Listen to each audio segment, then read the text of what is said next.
Hello, salam leadership wisdom bersama saya kembali Daniel Ronda. Kita akan melanjutkan pembahasan tentang khotbah. Sebagaimana kita ketahui bahwa khotbah adalah bagian yang sangat penting dalam kehidupan kepemimpinan gereja, kepemimpinan para gembala. Karena khotbah menjadi salah satu bagian penting dalam pertumbuhan gereja dan juga menjadi pilar bagi pertumbuhan iman jemaat supaya menjadi serupa dengan Kristus. Tapi ya sayang sekali para gembala ada yang tidak menganggap serius pelayanan mimbar, ataupun mungkin dia menyadari pentingnya tapi tidak tahu bagaimana membuat pelayanan mimbar ini menarik, kreatif, dan menjadi pelayanan yang sangat fruitful, menghasilkan buah. Tentunya penting sekali bagi gembala membuat usaha yang kerja keras dalam bagian ini. Baik liturginya secara keseluruhan maupun terutama bagian khotbahnya. Dan ini adalah usaha yang tidak terjadi dengan sendirinya. Khotbah bukan bakat, khotbah bukan jago orasi, seorang orator yang hebat, dan gembala jangan pernah menyerah dengan mengatakan saya tidak jago bicara, saya tidak punya karunia berkhotbah. Jangan buru-buru menghakimi diri sendiri, karena itu adalah sebuah perjalanan seorang pemimpin untuk terus bertumbuh, termasuk ketika dia harus bekerja keras mengembangkan pelayanan mimbarnya. Saya percaya bersama dengan berjalan dengan Tuhan, di bawah bimbingan Tuhan, di bawah bimbingan mentor dan coach yang tepat, pelayanan mimbar saudara akan dapat bertumbuh. Nah, saya akan melanjutkan dulu tentang 5 lagi yang menjadi kesalahan gembala sebagai pengkhotbah. Jadi 5 yang pertama kita sudah bahas, sekarang 5 yang berikutnya. Nah, apa kesalahan dari seorang gembala di dalam pelayanan mimbarnya? Yang pertama adalah tidak menyusun tema tahunan, bulanan atau mingguan di dalam khotbahnya. Jadi dalam jadwal pelayanan khotbahnya maksudnya. Jadi dia tidak menyusun. Sehingga banyak gembala yang tiba masa, tiba akal. Artinya minggu depan baru dipikirkan, mungkin dalam perjalanan entah Kamisnya, Jumatnya atau Sabtunya baru dia pikirkan saya mau khotbah apa ya. Nah, itu sering terjadi. Nah, di bahasan yang lalu saya bicara tentang kurang persiapan. Tetapi kurang persiapan bisa terjadi karena kesalahan yang cukup fatal, yaitu tidak menyusun tema tahunan, tema bulanan, ataupun tema per 3 minggu, mingguannya. Misalnya per 3 bulan, per 6 bulan, dan per tahun. Kenapa penting menyusun jadwal atau tema? Supaya kita dapat mengukur pertumbuhan jemaat, kedewasaan iman jemaat. Dengan tema yang teratur, kita sedang menyusun satu kurikulum yang baik, yang membuat mereka menikmati makanan rohani dan menghindari pengulangan, tumpang tindih khotbah, dan seterusnya. Apalagi jika kemudian Bapak Ibu mengundang pengkhotbah tamu, mengundang pengkhotbah luar, orang-orang yang mungkin tidak mendengar dan mengikuti perjalanan khotbah sepanjang minggu. Akhirnya kadang-kadang terjadi pengulangan tema yang akhirnya membosankan jemaat. Jadi susunlah minimal 3 bulan, 6 bulan, kalau bisa 1 tahun dalam menyusun tema khotbah.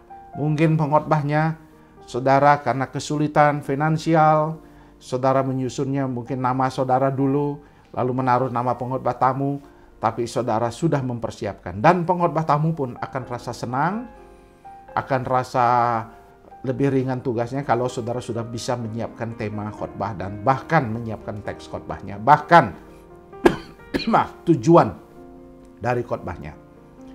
Kemudian kesalahan yang kedua adalah terlalu banyak nasihat dalam khotbah. Nah, ini penting. Dalam cara berpikir abad ke-21, kaum milenial dan pasca milenial, mereka tidak suka terlalu banyak dinasihati, digurui. Ya, mereka ingin melihat gembalanya genuine, gembalanya asli. Ya, artinya bahwa dia ingin melihat sharing life. Ya, bagaimana pergumulan-pergumulan jemaat juga, misalnya ketika menghadapi kemarahan, saudara mau membahas topik kemarahan jika ada teks tentang kemarahan. Bagaimana menghandle kemarahan? Daripada saudara banyak menasihati, saudara mungkin menceritakan pengalaman, sharing bagaimana saudara sendiri menang terhadap kemarahan atau cerita orang lain. Tentu kita desain begitu rupa, bukan orangnya yang hebat, tapi Tuhan yang hebat. Tapi sharing life itu penting. Bukan terlalu banyak menggurui dan menasihati. Karena di dalam sharing life, sharing kehidupan, orang menemukan kebenaran di situ. Dan dia langsung bisa mengaplikasikan, dia akan menasihati dirinya sendiri. Jadi bukan kita yang menggurui, bukan kita yang menasihati, tapi cerita itu sendiri. Bahkan akhirnya Tuhan sendiri yang akan memberikan nasihat yang terbaik dalam hidupnya. Jadi jangan terlalu banyak menasehati, apalagi marah-marah, ngomel-ngomel, dan seterusnya. Yang ketiga, saudara, tidak menyeleksi pengkhotbah tamu. Nah, itu juga menjadi kesalahan pengkhotbah sebagai gembala ya, gembala sebagai pengkhotbah. Kenapa? Karena mungkin karena mengundang karena dia teman, dia datang di kota saudara, walaupun mungkin tidak menarik khotbahnya, saudara ya demi pertemanan saudara undang saja. Khotbahnya akhirnya tentu akan mengecewakan. Jangan mengundang asal mengundang pembicara. Karena apa? Kalaupun saudara mengundang pembicara, saudara harus memastikan ada briefing. Briefing artinya saudara harus menjelaskan kondisi di jemaat, saudara memberikan semacam eksegesis terhadap audiens, saudara menjelaskan maksudnya siapa yang akan dilayani, saudara minta dia menjelaskan tentang pentingnya khotbah tidak boleh terlalu akademis dan seterusnya, dan saudara memberitahu 30 menit, saudara memberikan teksnya dan semuanya. Harus ada, jangan dibiarkan datang dan dia menceritakan apa. Karena pengkhotbah tamu itu karena tidak di briefing, tidak ditahu, dia sembarang bicara, akhirnya jemaat banyak yang tersinggung karena dia membanding-bandingkan dan seterusnya. Jadi ini menjadi suatu bahaya kalau kita tidak sembarangan dalam memilih pengkhotbah tamu. Yang keempat adalah tidak disiplin dengan waktu berkhotbah. Nah, terutama pendeta-pendeta yang di jemaat ya. Jadi dia tidak disiplin dengan waktu yang khotbah. Misalnya hari ini di zaman pandemi ini kita sudah dibatasi 30 sampai maksimal 40 menit. Itu pun kalau bisa 30 menit sudah selesai. Tapi banyak pengkhotbah akhirnya cerita ke sana kemari, bersaksi sana sini, ngalor ngidul dan akhirnya 1 jam. Bahkan ada pengkhotbah yang masih bisa berkhotbah sampai 1,5 jam dan seterusnya. Dan kalau itu runtut, sistematis, ada big idea, gagasan, tema, dan semuanya itu bagus. Tapi kadang-kadang panjang tetapi membosankan, bertele-tele, muter-muter, dan tidak tahu apa maksud arah pembicaraan dan seterusnya. Jadi dia tidak mulai dengan big idea, teks, ada apa, langsung saja bicara dan seterusnya. Panjang lebar tanpa menyadari pembatasan waktu. Ingat, ketika kita mengundang mengkhotbah, kita harus memberitahu batas waktunya. Karena manusia modern harus, saudara harus tahu, dia harus tahu, liturgi itu harus dalam bentuk durasi, ya, bukan menyelesaikan semua bagian-bagian dalam liturgi. Durasi artinya kalau kita mengatakan 1 jam setengah atau 1 jam 15 menit, tuntaskan itu. Jadi saudara harus menghitungnya demikian rupa.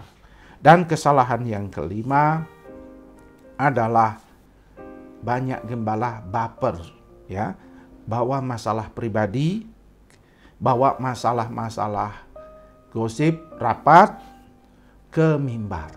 Jadi baper, ya. Jangan baper. Jangan bawa pergumulan-pergumulan, kejengkelan, kemarahan, cerita-cerita tentang saudara mungkin diserang, dikritik. Saudara bawa itu ke mimbar.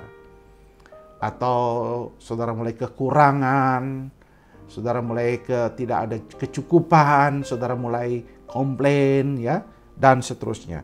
Jangan, ya, jangan menjustifikasi. Nah, ini yang sering kali terjadi. Kami harus menegur jemaat, dosa jemaat. Jangan memakai